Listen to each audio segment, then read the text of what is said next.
Après le paiement de plus de 30 milliards de francs CFA, un promoteur immobilier, des Ivoiriens ayant souscrit à une opération immobilière en 2014 attendent toujours les clés de leur maison, des clés qui devaient initialement être remises sur une période de 6 mois. Une situation scandaleuse qu'ils dénoncent ce jour devant le ministère de la Construction et du Logement. Reportage de Thiemé Danger et Harouna Zeba.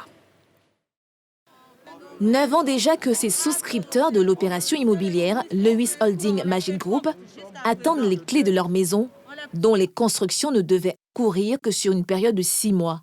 Il est désormais hors de question pour eux de rester impassibles face au non-respect des clauses du contrat. En sit-in au pied de la tour A, au plateau, ils donnent de la voix. Je suis retraitée il y a 12 ans. Je suis allée souscrire avec ma pension pour pouvoir m'installer chez moi.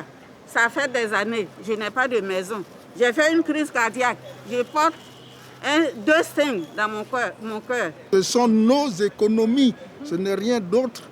Et nous sommes endettés pour beaucoup d'entre nous. Auprès des banques, nous payons des traites, des créances, sans avoir quoi que ce soit. À bout de souffle, les souscripteurs réunis en collectif saisissent en mai 2019 le président de la République.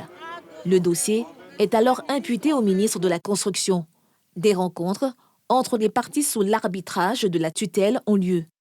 Elles débouchent sur un accord, lequel, selon le porte-parole du collectif, reste à ce jour sans suite. Tous les acteurs qui sont impliqués, nous avons trouvé une solution qui consistait à donner en compensation des lots aux souscripteurs.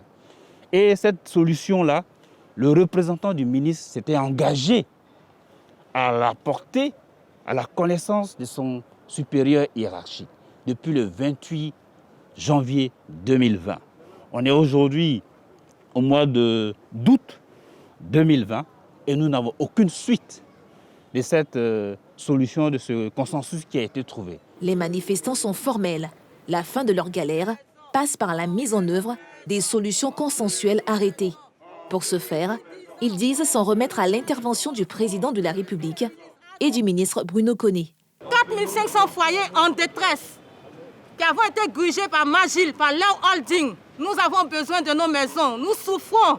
Ado, au secours, on a besoin de vous.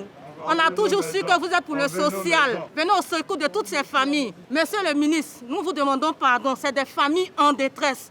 Nous vous demandons pardon.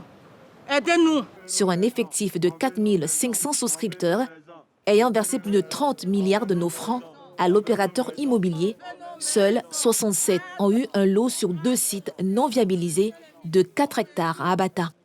Le promoteur est en redressement judiciaire depuis le 29 juin 2017.